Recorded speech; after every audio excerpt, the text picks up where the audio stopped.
بسم اللہ الرحمن الرحیم۔ تمام تعریفیں اللہ رب العزت کے لیے ہیں جو ہمیں قرآن جیسی عظیم نعمت عطا فرماتا ہے، جو ہمارے دلوں کی روشنی اور زندگی کی رہنمائی ہے۔ یا اللہ، تیرا بے انتہا شکر ہے کہ تو نے ہمیں بار بار اپنی کتاب کی طرف پلٹنے کا موقع عطا فرمایا، ہمیں اس محفل قرآن میں جمع فرمایا۔ درود و سلام ہو ہمارے پیارے نبی حضرت محمد صلی اللہ علیہ وسلم پر، جن کے ذریعے ہمیں قرآن جیسی عظیم دولت نصیب ہوئی۔ اما بعد، السلام علیکم ورحمۃ اللہ وبرکاتہ۔ مطالعہ قرآن اکیڈمی کی جانب سے چلنے والی دورہ قرآن کلاس میں کلاس نمبر 4 میں آپ سبھی کو دل کی گہرائیوں سے خوش آمدید کہتے ہیں۔ ساتھیوں، آپ کا یہاں موجود ہونا اس بات کی دلیل ہے کہ آپ قرآن سے محبت کرتے ہیں۔ اللہ تعالیٰ سے دعا ہے کہ اللہ تعالیٰ آپ کے جمع ہونے کو بہترین اجر کے ساتھ قبول فرمائے، آمین۔ دورہ قرآن کی خاص بات یہی ہے کہ ہم یہاں پورے قرآن کو ترتیب کے ساتھ سمجھنے کی نیت کرتے ہیں تاکہ ہماری زندگی قرآن کے مطابق ڈھل سکے، اور خاص طور پر رمضان میں قرآن سے جڑنا ہماری روح کی تازگی اور ہدایت کا ذریعہ بنتا ہے۔ تو الحمدللہ کل ہم نے سورہ بقرہ مکمل کر لی تھی۔ انشاءاللہ آج ہم سورہ آل عمران کا آغاز کریں گے۔ سورہ آل عمران کے حوالے سے بات یہ ہے کہ سورہ آل عمران ہمیں ایمان کی مضبوطی، صبر، استقامت اور اللہ پر مکمل بھروسہ کرنا سکھاتی ہے۔ اس میں ہمیں اہل ایمان کی صفات اور آزمائشوں میں کامیابی کا راستہ بھی ہمیں اللہ تعالیٰ بتاتے ہیں۔ تو بنا دیری کیے اب میں مؤدبانہ درخواست کروں گی کہ محترم بھائی مواہد صاحب تشریف لائیں، جو بڑے خلوص اور سادہ انداز میں ہمیں قرآن سمجھاتے ہیں۔ اللہ تعالیٰ ان کے علم میں برکت عطا فرمائے۔ محترم بھائی مواہد صاحب آج کی نشست کا آغاز کریں، جزاکم اللہ خیرہ۔ السلام علیکم۔ وعلیکم السلام ورحمۃ اللہ وبرکاتہ۔ الحمد للہ رب العالمین والصلاة والسلام علی رسول الامین، حسبنا اللہ ونعم الوکیل، رب اشرح لی صدری ویسر لی امری واحلل عقدۃ من لسانی یفقہوا قولی۔ دورہ قرآن کے سفر میں آج ہماری وہ کلاس نمبر 4 ہے، اور اس میں ہم سورہ آل عمران پہ الحمدللہ پہنچ چکے ہیں۔ اور سورہ آل عمران کے تعلق سے جو انٹروڈکشن میں کچھ باتیں ہیں وہ ہم پہلے ہی کلیئر کر لیں تاکہ سورہ کو سمجھنے میں ہمارے لیے آسانی ہو۔ اس کا نام آل عمران رکھا گیا ہے اسی سورہ کی آیت نمبر 33 سے اس کا نام لیا گیا ہے، جس میں آل عمران کا ذکر ہے، اور یہ نام بھی صرف ایک پہچان کے طور پر اس سورہ کا رکھا گیا ہے۔ اور آل عمران کے معنی ہوتے ہیں عمران کی اولاد، یعنی آل عمران کا مطلب ہے عمران کی اولاد، اور اسی کو سورہ کا نام وہ قرار دیا گیا ہے۔ اترنے کا زمانہ اس کا وہی ہے کہ سورہ بقرہ کے بعد میں سورہ آل عمران اللہ تعالیٰ نے وہ نازل کی ہے، اور آپ اس کو سورہ بقرہ کی ایکسٹینشن آپ اس کو مان سکتے ہیں کہ سورہ بقرہ میں وہ جن احکامات کو اللہ تعالیٰ نے شروع کیے تھے ان کا اختتام پھر سورہ آل عمران میں ہمیں ان کا ملتا ہے۔ اس سورہ میں ٹوٹل 200 آیتیں ہیں، اور 200 آیتوں کے تعلق سے میں آپ کو بتاؤں کہ اس سورہ میں 4 تقریر ہیں، یعنی یہ جو 200 آیتیں ہیں اللہ تعالیٰ کی طرف سے 4 بار میں یہ نازل ہوئی ہیں۔ آیت نمبر 1 سے لے کے 32 تک یہ جنگ بدر کی لڑائی کے بعد کے وہ زمانے میں اتری ہے، یعنی جنگ بدر کے بعد میں آیت نمبر 1 سے 32 تک ہے، اور آیت نمبر 33 سے اور 63 تک یہ 9 ہجری میں اتری ہے، یعنی یہ فتح مکہ کے بعد یہ آیتیں اتری ہیں، آیت نمبر 33 سے لے کے 63 تک، کہ جب وہ نجران کا ایک وفد آتا ہے، یعنی جو عیسائی ہوتے ہیں ان کا ایک ڈیلیگیشن آتا ہے اللہ کے رسول صلی اللہ علیہ وسلم کے، اس موقع پہ یہ آیتیں اتری ہیں۔ تیسری جو تقریر ہے اس میں وہ آیت نمبر 64 سے شروع ہوتی ہے اور 120 تک چلتی ہے۔ اس کا زمانہ وہی ہے جو پہلی تقریر کا تھا، یعنی جنگ بدر کے بعد والا۔ اور چوتھی تقریر اس میں سٹارٹ ہوتی ہے آیت نمبر 121 سے، اور یہ انت تک چلتی ہے، یعنی 200 آیتوں تک یہ تقریر چلتی ہے، اور یہ احد کی لڑائی کے بعد یہ خطبہ اللہ تعالیٰ نے وہ نازل کیا ہے۔ اس سورہ میں اللہ تعالیٰ نے دو لوگوں سے خطاب کیے ہیں۔ پہلا خطاب ہے اہل کتاب سے۔ اہل کتاب میں یہودی اور عیسائی دونوں ہی شامل ہیں، اور دوسرے جو مخاطب ہیں وہ لوگ ہیں جو محمد صلی اللہ علیہ وسلم پر ایمان لے کر آ گئے ہیں، یعنی کہ مسلمان۔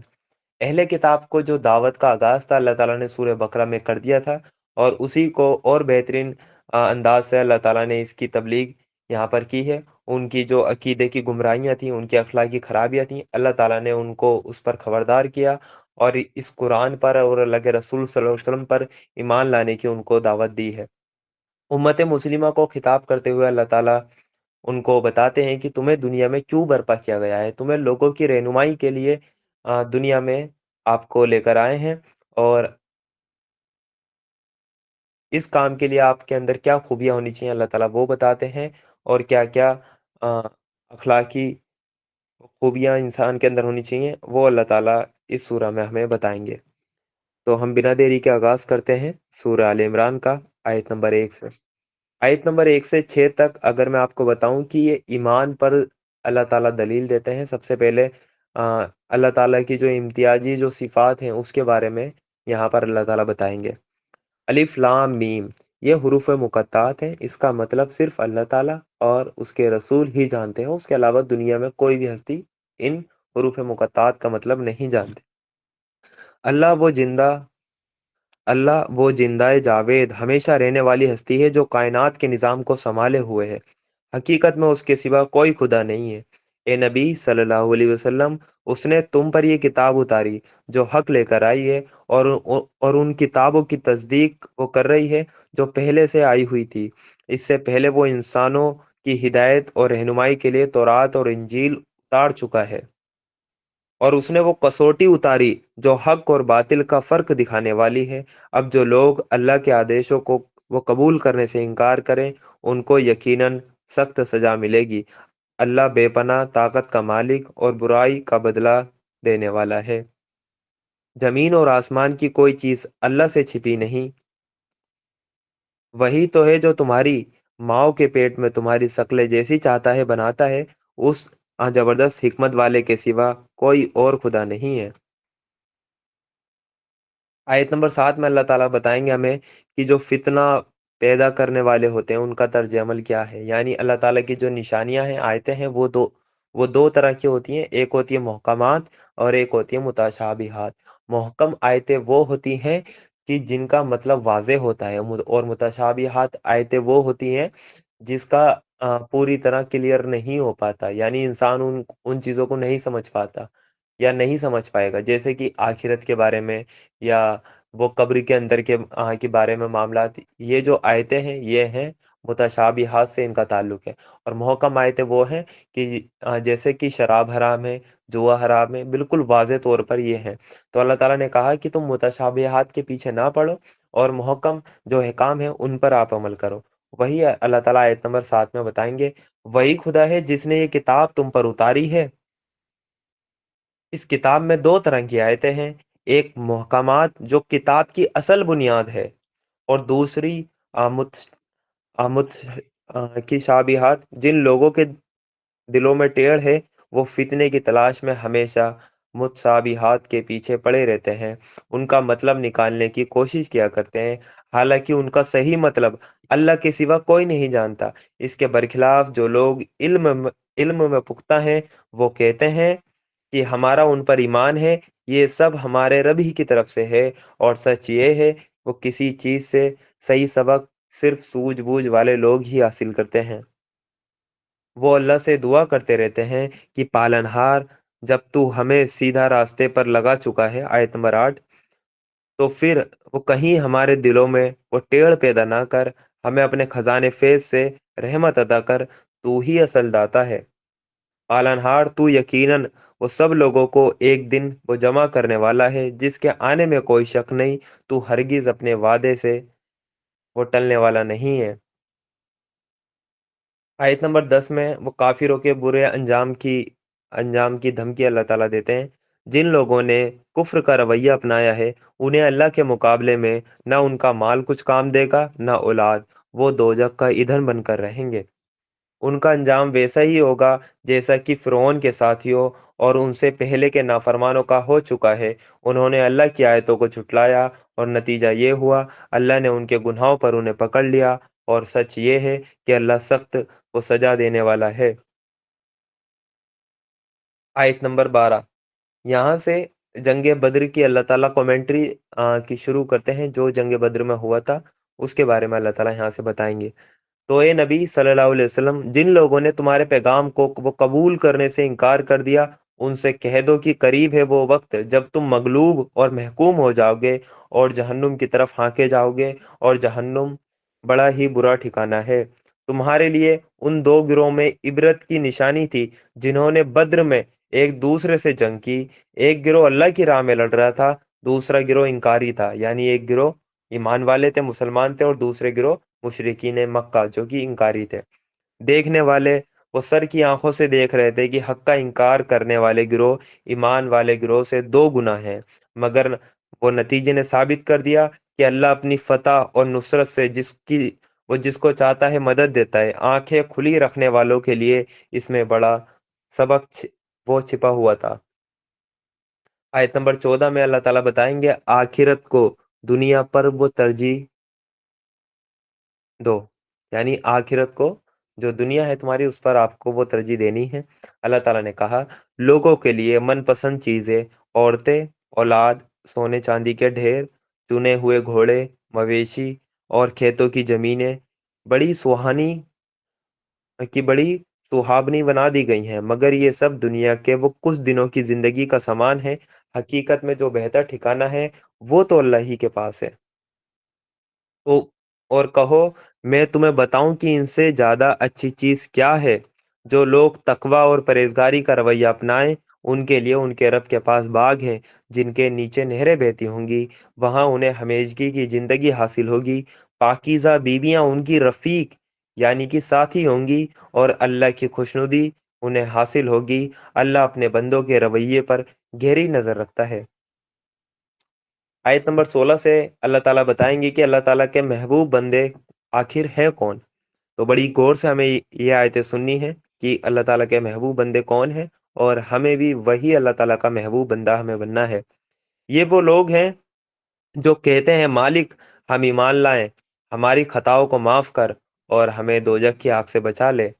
یہ لوگ وہ صبر کرنے والے ہیں، سچے ہیں، فرمانبردار اور فیاض ہیں، اور رات کو آخری گھڑیوں میں اللہ سے مغفرت کی دعائیں مانگا کرتے ہیں۔ رات کی آخری گھڑی کون سی؟ وہ تہجد کا وقت۔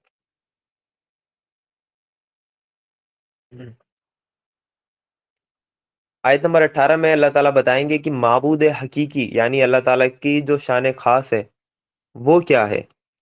اللہ نے خود اس بات کی گواہی دی ہے کہ اس کے سوا کوئی خدا نہیں ہے، اور فرشتے اور سب علم رکھنے والے بھی سچائی اور انصاف کے ساتھ اس پر گواہ ہیں کہ اس زبردست حکمت والے کے سوا حقیقت میں کوئی خدا نہیں ہے۔ آیت نمبر 19 میں اللہ تعالیٰ بتائیں گے کہ اللہ تعالیٰ کے نزدیک دین صرف اسلام ہے، اسلام سے ہٹ کر کوئی دین نہیں ہے۔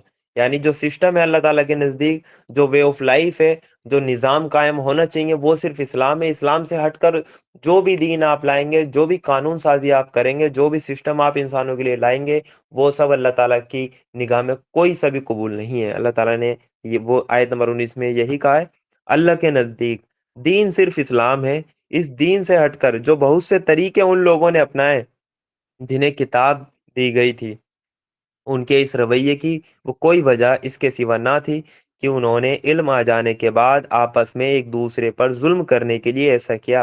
اور جو کوئی اللہ کے حکموں اور ہدایتوں کو ماننے سے انکار کر دے، اللہ کو اس سے حساب لیتے کچھ دیر نہیں لگتی۔ یعنی اللہ تعالیٰ کے نظام کے علاوہ جتنے بھی نظام ہیں اس میں انسانوں کا ایکسپلوئٹیشن ہی ہوتا ہے۔ یہی اللہ تعالیٰ نے ہمیں آیت نمبر 19 میں بتا دیا ہے۔ آیت نمبر 20 میں اللہ تعالیٰ ہمیں بتائیں گے کہ اللہ کے رسول صلی اللہ علیہ وسلم کی اتباع کا تقاضا ہے، اللہ کے رسول صلی اللہ علیہ وسلم کی پیروی کا تقاضا یہ ہے کہ اللہ تعالیٰ کی مکمل فرمانبرداری کی جائے۔ آیت نمبر 20 اللہ تعالیٰ نے کہا اے نبی صلی اللہ علیہ وسلم، اب اگر یہ لوگ تم سے جھگڑا کریں تو ان سے کہو میں نے اور میری پیروی کرنے والوں نے تو اللہ کے آگے اپنے آپ کو ڈال دیا ہے، یعنی اللہ کے آگے اپنے آپ کو سرنڈر کر دیا ہے۔ پھر کتاب والوں سے اور ان لوگوں سے جن کے پاس کوئی کتاب نہیں ہے، دونوں سے پوچھو، کیا تم نے بھی اس کی فرمانبرداری اور بندگی قبول کی؟ اگر کی تو وہ سیدھا راستہ پا گئے، اگر اس سے منہ موڑا تو تم پر صرف پیغام پہنچا دینے کی ذمہ داری تھی، آگے اللہ خود اپنے بندوں کے معاملے کو دیکھنے والا ہے۔ آیت نمبر 21 سے اللہ تعالیٰ بتائیں گے اہل کتاب کا کردار اور ان کا انجام وہ کیا ہوگا۔ جو لوگ اللہ کے احکام اور ہدایتوں کو ماننے سے انکار کرتے ہیں اور اس کے پیغمبروں کو ناحق قتل کرتے ہیں، ایسے لوگوں کی جان لینے کے پیچھے پڑ گئے اور ایسے لوگوں کی جان لینے کے پیچھے پڑ جاتے ہیں جو خدا کے بندوں میں سے انصاف اور سچائی کا حکم دینے کے لیے اٹھیں، ان کو دردناک سزا کی خوشخبری سنا دو۔ یہ وہ یہ وہ لوگ ہیں جن کے اعمال دنیا اور آخرت دونوں میں برباد ہو گئے اور ان کا مددگار کوئی نہیں۔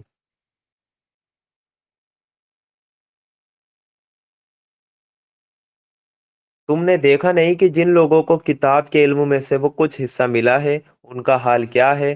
انہیں جب اللہ کی کتاب کی طرف بلایا جاتا ہے تاکہ وہ ان کے بیچ فیصلہ کرے تو ان میں سے ایک گروہ اس سے پہلو بچاتا ہے اور اس فیصلے کی طرف آنے سے منہ پھیر جاتا ہے۔ تو آج ہمارا بھی یہی حال ہے جو کہ یہودیوں کا تھا، کہ جب ان کو اللہ تعالیٰ کی کتاب کی طرف بلایا جاتا تھا کہ آئیے اس سے فیصلہ کریں، تو ان میں سے ایک گروہ جو تھا اس سے کتراتا تھا کہ نہیں، اللہ کی کتاب کے مطابق ہم فیصلے نہیں کریں گے، کیونکہ اس میں ان کا نقصان ہوتا تھا، اس لیے وہ چاہتے تھے کہ وہ کسی اور قانون سے ہم فیصلہ کریں۔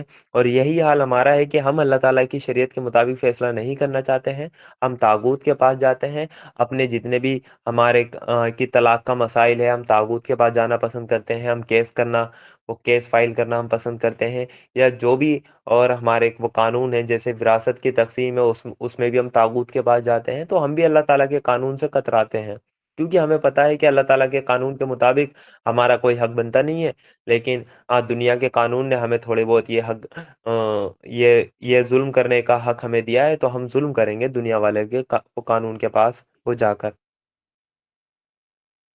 پھر اللہ تعالیٰ نے اس کا ریزن بتایا کہ اللہ کا قانون چھوڑ کر طاغوت کے قانون کے پاس جاتے ہیں۔ اس کا ریزن آیت نمبر 24 میں اللہ تعالیٰ بتائیں گے، ان کا یہ رویہ اس وجہ سے ہے کہ وہ کہتے ہیں دوزخ کی آگ تو ہمیں چھوئے گی بھی نہیں، اگر دوزخ کی سزا ہمیں ملے گی بھی تو بس کچھ دن۔ ان کے اپنے من گھڑت عقیدوں نے ان کو اپنے دین کے معاملے میں بڑی غلط فہمیوں میں ڈال رکھا ہے، یعنی وہ اللہ تعالیٰ کے قانون کو چھوڑ کر طاغوت کے قانون کے پاس جاتے ہیں اور کہتے ہیں کہ دوزخ تو ہمارے لیے بنی نہیں ہے، ہم تو جنتی ہیں، اگر دوزخ میں گئے بھی تو اپنے وہ کچھ دن جائیں گے اور پھر ہم ہمیشہ کی جنت میں رہیں گے۔ اس لیے وہ اللہ تعالیٰ کے قانون کی کچھ بھی پرواہ نہیں کرتے۔ یہ تھا ان کا ریزن، اور یہی ریزن ہمارا ہے۔ ہم اللہ تعالیٰ کے قانون کے مطابق چلنا نہیں چاہتے، ہم شریعت کے مطابق چلنا نہیں چاہتے، اور ہم سے کوئی کہتا ہے کہ بھئی کیوں نہیں چلنا چاہتے، ہم تو جنتی ہیں، ہم تو مسلمان ہیں، ہم تو کلمہ گو ہیں، ہم تو جنت میں ہی جائیں گے۔ تو اللہ تعالیٰ نے کہا ان کے اپنے من گھڑت عقیدوں نے ان کو اپنے دین کے معاملے میں بڑی غلط فہمی میں ڈال رکھا ہے۔ آیت نمبر 25 میں اللہ تعالیٰ نے کہا مگر کیا بنے گی ان پر جب ہم انہیں اس دن اکٹھا کریں گے جس کا آنا یقینی ہے، اس دن ہر شخص کو اس کی کمائی کا بدلہ پورا پورا دے دیا جائے گا اور کسی پر ظلم نہ ہوگا۔ آیت نمبر 26 میں اللہ تعالیٰ کی 26 سے اللہ تعالیٰ بتائیں گے کہ سب کچھ اللہ تعالیٰ کے اختیار میں ہے، ایک ایک چیز اللہ تعالیٰ کے اختیار میں ہے۔ وہ کہو اے اللہ ملک کے مالک، تو جسے چاہے حکومت دے اور جس سے چاہے چھین لے، جسے چاہے عزت دے اور جس کو چاہے رسوا کر دے، بھلائی تیرے اختیار میں ہے، بے شک تجھے ہر چیز پر قدرت حاصل ہے۔ اس آیت میں ہمیں توکل کی اعلیٰ ڈیفینیشن ملتی ہے کہ ذلت اور عزت صرف اللہ تعالیٰ کے ہاتھ میں ہے، کوئی کسی کی تذلیل نہیں کر سکتا جب تک اللہ تعالیٰ نہ چاہے۔ تو کی ذلت اور عزت صرف اللہ تعالیٰ کے ہاتھ میں ہے۔ لوگ چاہتے ہیں کہ لوگ ان کی عزت کریں، لوگوں سے عزت کی توقع رکھتے ہیں، یا لوگ کہتے ہیں کہ اس نے مجھے ذلیل کر دیا، جبکہ اصل میں عزت اور ذلت صرف اللہ تعالیٰ کے ہاتھ میں، جب تک وہ نہ چاہے وہ کچھ بھی نہیں ہو سکتا۔ آیت نمبر 27 میں اللہ تعالیٰ نے کہا رات کو دن میں پروتا ہوا لے آتا ہے اور دن کو رات میں،